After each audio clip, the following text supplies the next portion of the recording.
All right, ladies and gentlemen, welcome back to another episode of the Mainly Hoops podcast. If you're enjoying the content, please make sure to like and subscribe. We appreciate all the support. We're going to jump right into our reactions to week one. There were some really big games, Florida and Arizona on opening night. We had Kansas and North Carolina, St. John's, and who did St. John's play yesterday? Alabama, which was very high scoring, very good game. But Marcus, we'll toss it over to you and just hear your thoughts. Yeah, I mean, I'll just start with that Florida-Arizona game you mentioned. Probably the biggest, not necessarily surprise, because obviously it was a small spread, different Florida team, but it was the way in which Koa Pete was able to do it. Koa Pete had 30 points. He really dominated that game and asserted himself as a top freshman in the country right away. Florida seemed to have some issues throughout that game. They were struggling to stop Arizona. Just an all-around really impressive performance by Koa Pete. And I know, Cody, you have some thoughts here on Florida and kind of what their outlook is. They're certainly not the team they were last year. It's not a perfect team by any means, but this Koa Pete performance right away stood out as a dominant top performance of the opening week. Yeah, Cody, what are your thoughts? Yeah, I mean, obviously, Koa Pete was awesome. He kind of stole the opening night thunder from Florida, the the reigning national champions, and yeah, I mean, they did it, and they only shot 5 threes the entire game. I mean, I think this was like the lowest 3-point rate under Tommy Lloyd by like the lowest amount of threes they had taken before this was like 13 or something like that, and they only took 5 on opening night. It was like an instance where Florida was almost giving Arizona what they wanted. Like, this is a team that wants to get downhill and score at the rim, and I think Florida was just, obviously you're going to bank on your bigs. You're going to want to filter everything that the opposing offense is doing like into the strength of your defense, and that is the bigs. But I think there were some glaring issues there. I mean, it started with the point of attack defense of the guards. Like, it wasn't great. Xavier Lee struggled out there defensively a little bit. Boogie Fland, he's viewed as a two-way guard, and I think he's a serviceable defensive guard.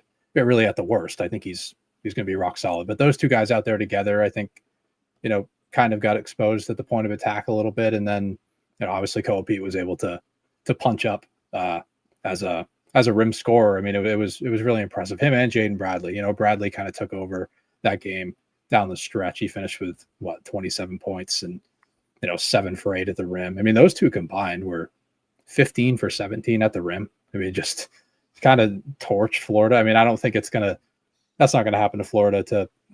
This is probably the toughest matchup they'll get from a physicality standpoint. Obviously this Arizona team, they have Pete, they have Krivas. So Waka only played 16 minutes with foul trouble. And then, you have a guy like Ivan Karchenkov on the wing who's like 6'7", 235. Like, he's going to play the 3 the entire game. Like, they're almost just as physical as that Florida team. So, yeah, I mean, obviously an impressive win for Arizona, but I think it did show where Florida's weaknesses are. And, perimeter shooting, I think, was another one too. Like, who's going to be that guy that plays the 3 consistently and provides value as an off-ball shooter? I just didn't really see it.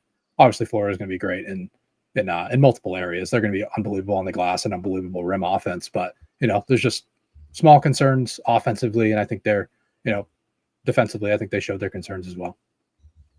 Yeah, how about the Dick Vitale Classic, the Texas and Duke? Marcus, do you have any thoughts on that game? Duke kind of handled them with ease, but yeah, I mean, the immediate thought, being a Texas fan, the immediate thing that stands out that we've talked about all year long or all offseason long is Texas has no shooting, right? They're out there and they've just shrunk the floor so much. They're trying to play through Voikatitis too much, and he's like, for whatever, I don't know what he's doing. He's just trying to barrel his shoulder through these defenders of Duke and picking up offensive fouls. But if not for Swain knocking down a couple of threes in the first half, Texas didn't get any real production out of the perimeter group. I mean, Jordan Pope, I think, was 3 for 10. Tremont Mark didn't really do anything. He played 24 minutes and had 2 points. He was pretty much a ghost.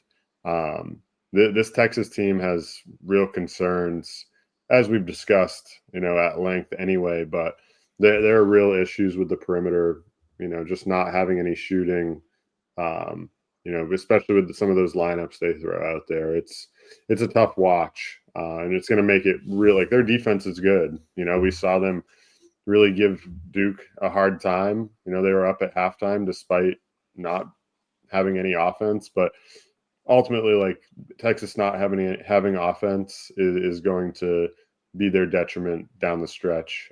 It's gonna truly hurt their ceiling and their floor. Cody, do you have any thoughts on this game? Yeah, I mean, obviously it wasn't really that fun of a game to watch. Really, it was really a slugfest for the most part until Duke finally started to get their offense going, like midway through the second half, and they look good. Cam Boozer, obviously, he struggled in the first half, and one thing I did notice was his inability to rise above the defense to score at the rim. He kind of likes to not barrel his shoulder down or anything like that, but he likes to initiate contact, and he plays more below the rim when it comes to his finishing ability. He likes to rely on his strength, but he really did struggle as a rim scorer in the first half, and I do applaud Texas for that. I mean, obviously the lineup that they were throwing out there, like, you have to be really good defensively with that lineup, or else you really don't have much of a chance. Because, I mean, the guys that were thrown out there, but would they start? They went with, well, Pope actually didn't even start, right? It was Mark. They went Weaver. Yeah, that's right.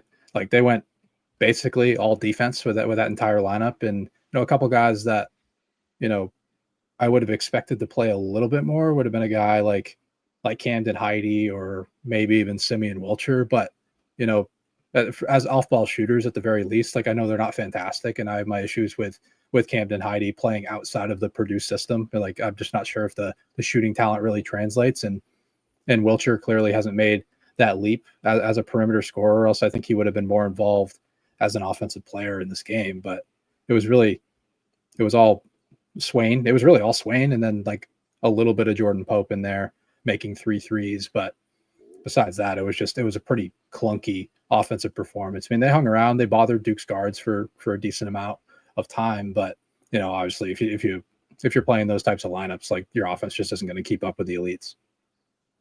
Moving along to Kansas and Carolina on Friday, what did we think about that game as a whole? Marcus, what did you think? Yeah, I mean, Kansas came out early, obviously, and like behind Bryson Tiller hitting 4 threes in the first half. They jumped out to an 8-point lead at halftime. Ultimately, like, it just became too difficult as we discussed in the game preview for that game. Darren Peterson has a lot on his plate, and if the others aren't really chipping in as much as they need to, it's going to be really hard for Kansas to win those big games, particularly like early in Darren Peterson's career on the road in a hostile environment against a UNC team that's really well connected. We saw that in the second half. They played fantastic. Caleb Wilson was awesome. Vasar was really good. It just was a tough scene for Kansas in the second half. They got outscored. I don't know. I forget what the number was by how much they got outscored by in the second half, but it was pretty dominant by Carolina. And I think it really just showed that, like, they made things difficult for Darren Peterson. He's obviously one of the best players in the country. He's still going to get his, and he did. He had 22, I believe. But you're relying too much on him when other guys aren't really able to step up and produce offensively, and it really showed. So Kansas is going to be a good team. They're good defensively. Darren Peterson's going to carry them to a bunch of wins. They've got some pieces that are going to chip in here and there. But really, I felt like UNC, really came out and punched them in the mouth to start the second half. Yeah. What are your thoughts, Cody? Yeah. I mean, I probably share the same thoughts, at least with KU's offense. It was it was all Darren Peterson and then the 4 Bryson Tiller threes, and then it just wasn't much from the rest of this offense. Peterson just kind of needs some help, particularly with shooting. Cole Rosario finally started to figure it out, knocked down 2 out of his 4 threes. I've never really been that high on Trey White as an offensive player. He went 1 for 4 from 3, and Council's never proven to be an off-ball shooter. So it's just it's a weird fit on the offensive end.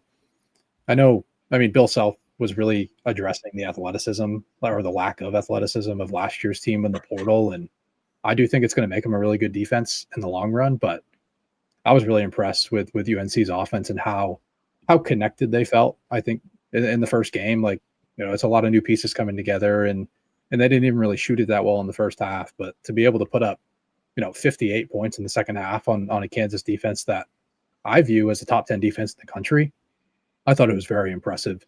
Like we've mentioned, we really like the fit of this UNC offense. They have a good mix of off-ball shooters and creators, and then some guys that can do a little bit of both. And they really started to show that in the second half when they went on a big run mid second half at least. And yeah, I was also really impressed with Caleb Wilson.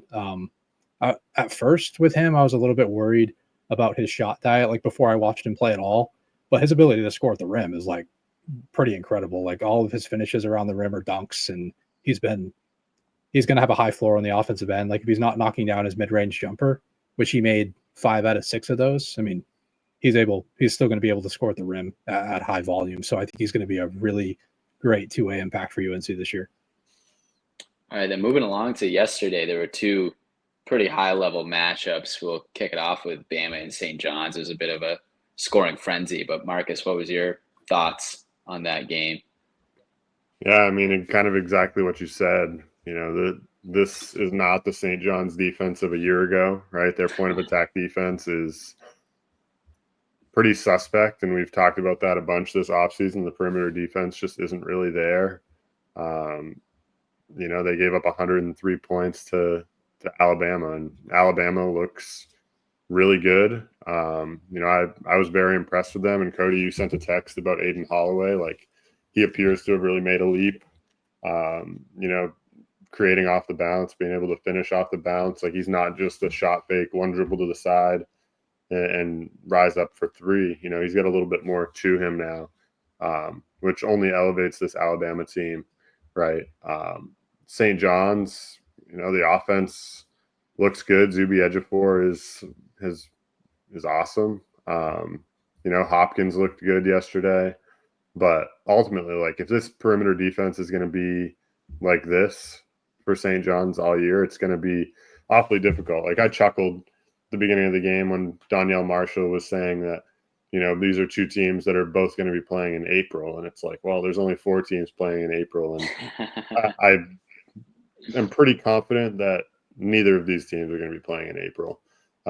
That's just how I see it. I just don't think either team is really there.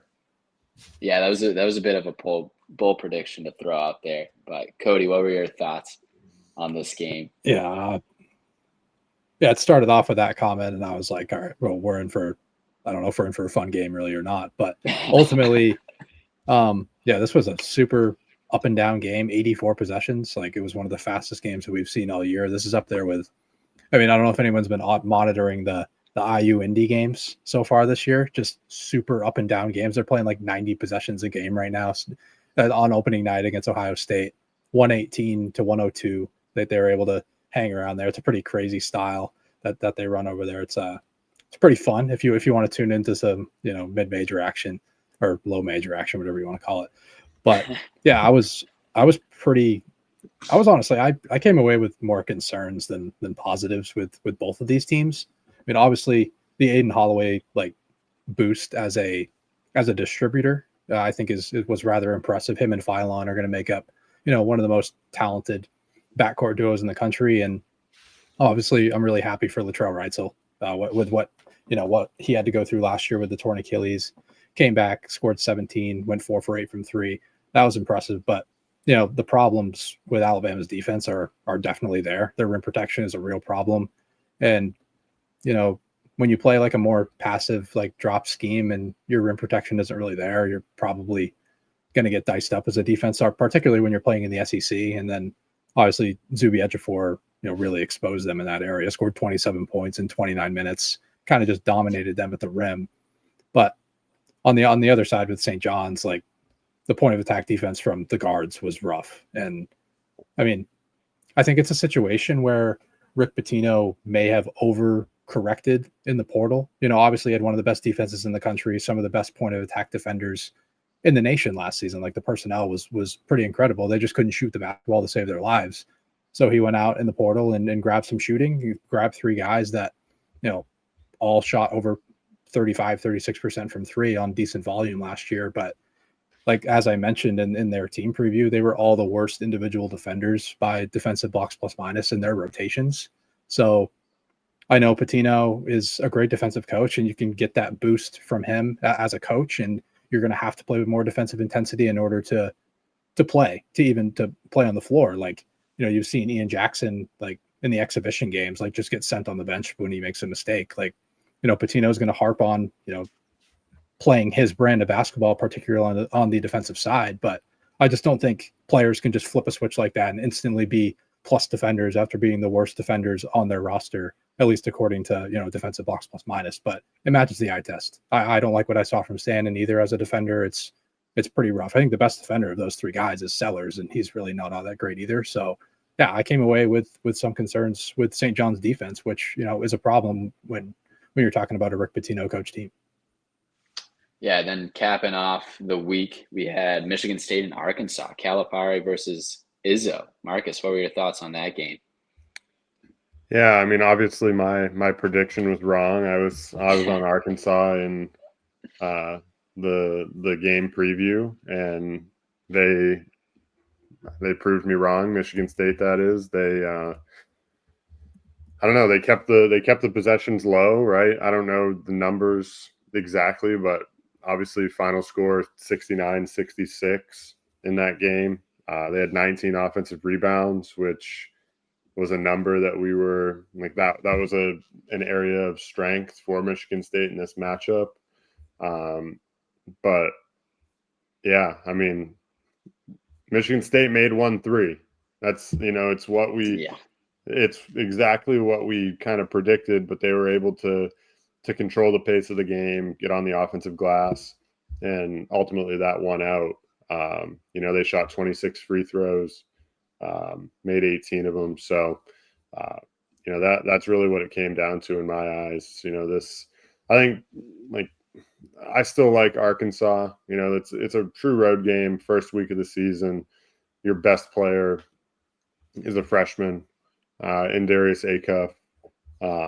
It's a big jump, and they're going to be fine, right? The Michigan State team is well coached, experienced, right? They have a high floor, but this Arkansas team, to me, still, like, I don't come away from this game like super concerned. I still think they have upside with this roster. It's just that's a tough place to go win early in the season with a young group. Right. And I think Acuff played well for what it's worth. It was kind of a choppy game and, low possessions. Not a lot of shots were made. Cody, what are your thoughts on this game?